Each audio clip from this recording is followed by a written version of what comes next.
Баршаңызға сәлем достар. Бүгін біз сіздермен тез әрі өте оңай дайындалатын тіске басар дайындаймыз. Менімен бірге болыңыздар. Видеоны соңына дейін көріп, видео ұнаса лайк басуды ұмытпаңыз. Бізге дайындау үшін колбаса, сыр, 2 жұмыртқа, одан кейін лаваш қажет. Колбаса, сырымызды осылай турап аламыз. Одан кейін лавашымызды жайып, видеода көрсетілгендей етіп, бөліктерге бөлеміз.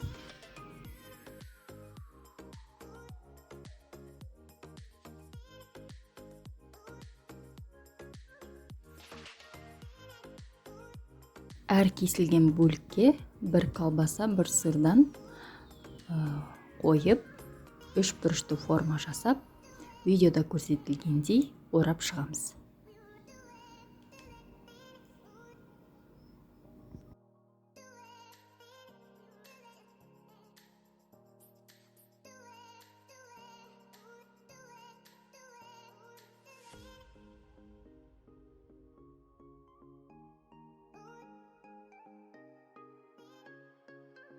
Мінекей барлығын осылай дайындап алдық.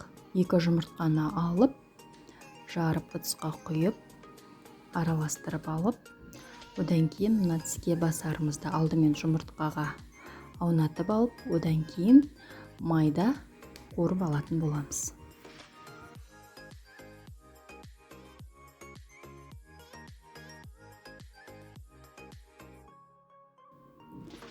Жұмыртқаға аунатсаңыздар, лавашымыз өте жұмсақ әрі дәмді болады.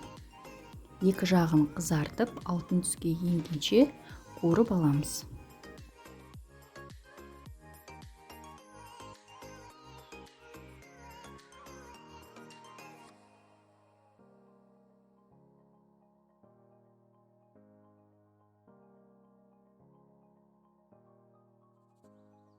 Мінекей тез арада біз тіске басарды дайындадық.